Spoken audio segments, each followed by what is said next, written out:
a gente vive numa sociedade muito igualitária hoje. As mulheres têm muito mais espaço na sociedade do que algumas décadas recentes.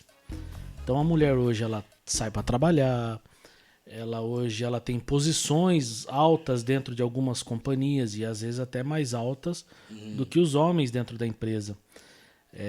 Os desafios, alguns desafios, eu acredito que eles até se igualaram. Por exemplo, nas questões de mercado de trabalho, por mais que a mulher ainda tenha um desafio de ter algumas condições iguais a dos homens, mas muitos deles já se igualaram, já batem de frente um com o outro.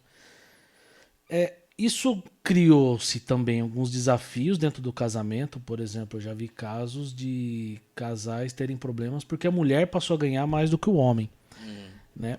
Mas como é que... Eu não teria problema nenhum. Eu falei pra minha mulher também, falei, você pode ganhar dinheiro à Pode vontade, ganhar tá dinheiro, tudo certo. ganha dinheiro, leva a gente para a Europa. Isso.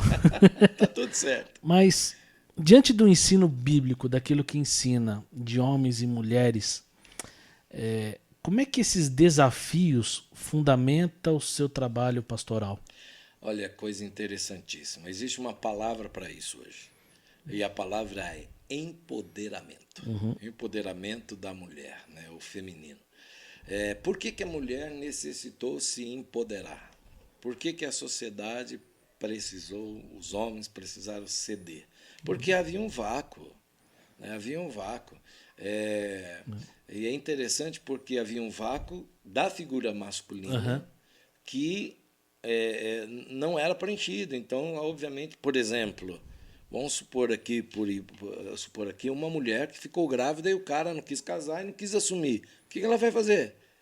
Ela vai ter que ir para a briga, vai ter que sustentar o filho. E isso eu acho uma injustiça tremenda. Por isso que eu aconselho as mulheres, não, você tem que ir atrás do seu direito. Camarada tem que pagar pensão e tudo mais. Agora, veja, apesar da mulher ter se empoderado, conquistar do espaço, no mundo corporativo, no mundo eclesiástico, na sociedade, ainda a mulher é muito discriminada. Por exemplo, o feminicídio no mundo, e principalmente no Brasil, é causa por conta de uma situação onde a mulher se encontra num momento e numa situação vulnerável. E aí a gente percebe uma outra coisa, não só a questão do feminicídio.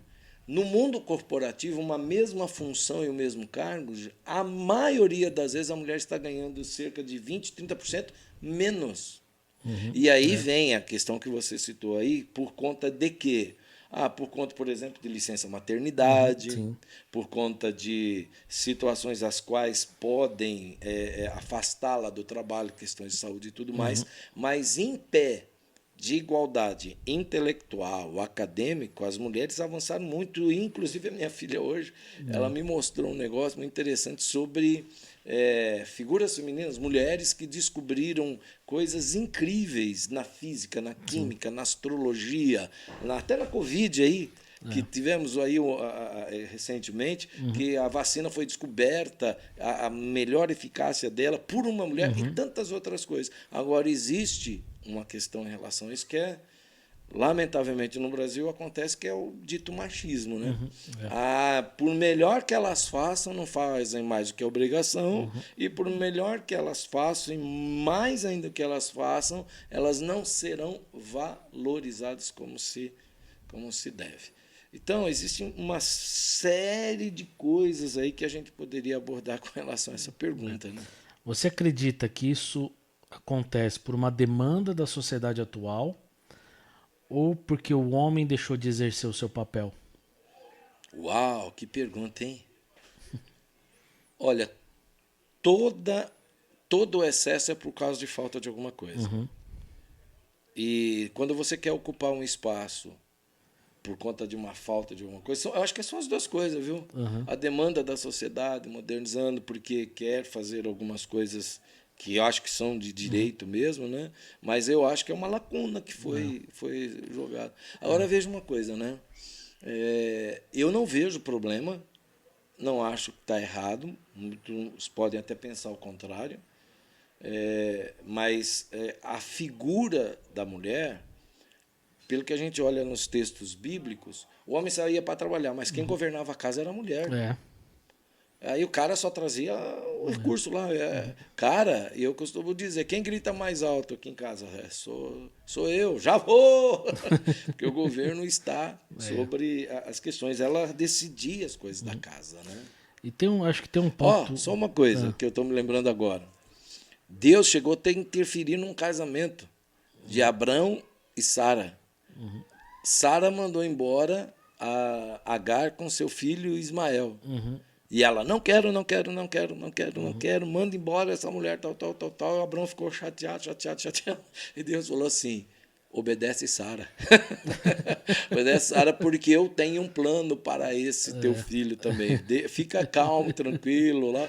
E ele fez o que... E olha só, Deus teve que obedecer a Deus. Aliás, Abraão teve que obedecer a Deus porque ele não estava muito propenso a fazer o que Sara queria. Mas ela está certa, Abraão, deixa ela fazer, é isso aí mesmo.